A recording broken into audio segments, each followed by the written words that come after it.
बुद्ध के पास एक राजकुमार दीक्षित हो गया। दीक्षा के दूसरे ही दिन किसी श्राविका के घर उसे भिक्षा लेने बुद्ध ने भेज दिया। वह वहां गया। रास्ते में 2-3 घटनाएं ऐसी घटीं लौटते में उनसे वह बहुत परेशान हो गया। रास्ते में उसके मन में ख्याल आया कि मुझे जो भोजन प्रिय हैं वे तो अब नहीं मिलेंगे। लेकिन श्राविका के घर जाकर पाया कि वही भोजन थाली हैं जो उसे बहुत प्रीतिकर हैं। वह बहुत हैरान हुआ। फिर सोचा संयोग होगा, जो मुझे पसंद है वही आज बना होगा। वह भोजन करता है, तभी उसे ख्याल आया कि रोज तो भोजन के बाद में विश्राम करता था 2 घड़ी, आज तो फिर धूप में वापस लौटना है।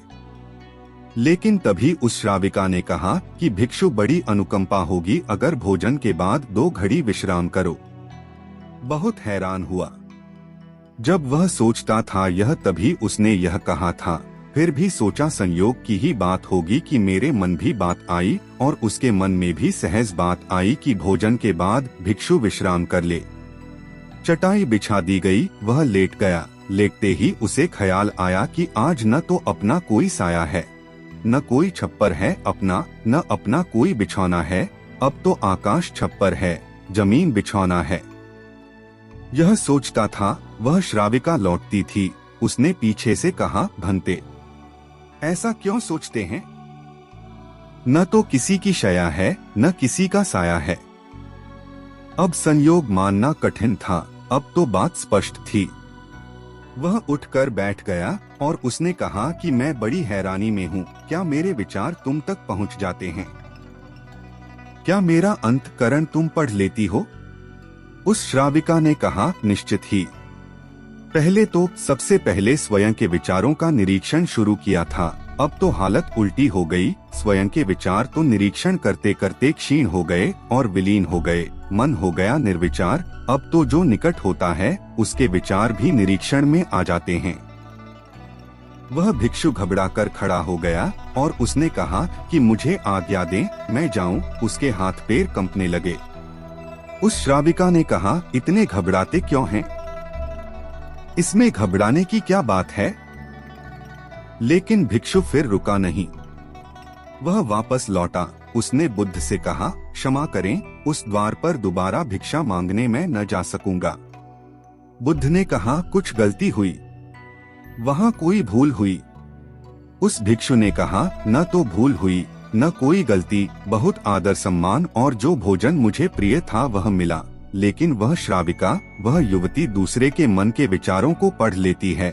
यह तो बड़ी खतरनाक बात है, क्योंकि उस सुंदर युवती को देखकर मेरे मन में तो कामवासना भी उठी, विकार भी उठा था। वह भी पढ़ लिया गया होगा।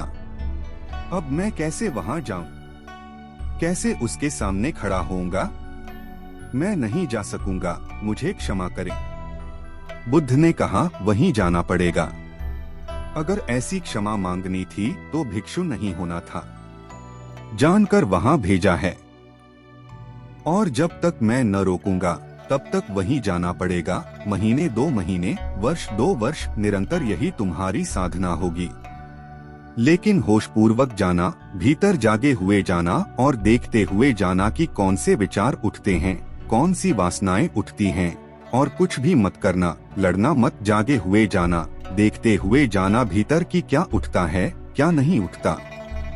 वह दूसरे दिन भी वहीं गया। सोच ले, उसकी जगह आप ही जा रहे हैं और वह श्राविका आपका मन पढ़ लेती है। और वह बहुत सुंदर है, बहुत आकर्षक है, बहुत सम्मोहक है, और वह मन पढ़ लेती है आपका। हाँ, मन न पढ़ती होती, यह आपको पता न होता, तो फिर मन में आप कुछ भी करते। आज क्या करेंगे? आज आप ही जा रहे हैं, उसकी जगह भिक्षा मांगने रास्ते पर आप हैं। वह भिक्षु बहुत खतरे में है, अपने मन को देख रहा है, जागा हुआ है।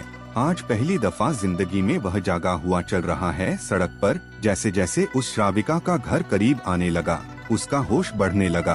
भीतर जैसे एक दिया जलने लगा और चीजें साफ दिखाई पड़ने लगीं और विचार घूमते हुए मालूम होने लगे। जैसे उसकी सीढ़ियां चढ़ा, एक सन्नाटा छा गया। भीतर होश परिपूर्ण जग गया। अपना पैर भी उठाता है तो उसे मालूम पड़ रहा है, श्वास भी आती जाती है तो उसके बोध में है। जरा सा भी कंपन विचार का भीतर होता है, लहर उठती है कोई वासना की, वह उसको दिखाई पड़ रही है। वह घर के भीतर प्रविष्ट हुआ, मन में और भी गहरा शांत हो गया, वह बिल्कुल जागा हुआ है। जैसे किसी घर में दिया जल रहा हो और एक एक चीज कोना कोना प्रकाशित हो रहा हो। वह भोजन को बैठा, उसने भोजन किया, वह उठा, वह वापस लौटा, वह उस दिन नाचता हुआ वापस लौटा। बुद्ध के चरणों में गिर पड़ा और उसने कहा, अद्भुत हुई बात। जैसे जैसे मैं उसके निकट पहुंचा और जैसे जैसे मैं जागा हुआ हो गया, वैसे वैसे मैंने पाया कि विचार तो विलीन हो गए, कामनाएं तो क्षीण हो गईं, और मैं जब उसके घर में गया तो मेरे भीतर पूर्ण सन्नाटा था। वहाँ कोई विचार नहीं था, कोई वासना नहीं थी, वहाँ कुछ भी नहीं था। मन बिल्कुल शांत और निर्मल दर्पण की भांति था। बुद्ध ने कहा, इसी बात के लिए वहाँ भेजा था, कल से वहाँ जाने की जरूरत नहीं। अब जीवन में इसी भांति जियो जैसे तुम्हारे विचार सारे लोग पढ़ रहे हों। अब जीवन में इसी भांति चलो जैसे जो भी तुम्हारे सामने है वह जानता है, तुम्हारे भीतर देख रहा है। इस भांति भीतर चलो और भीतर जागे रहो। जैसे जैसे जागरण बढ़ेगा वैसे वैसे विचार वासनाएं क्षीण होती चली जाएंगी।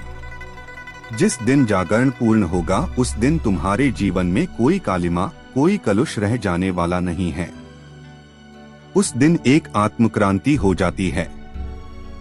इस स्थिति के जागने को, इस चैतन्य के जागने को मैं कह रहा हूँ विवेक का जागर।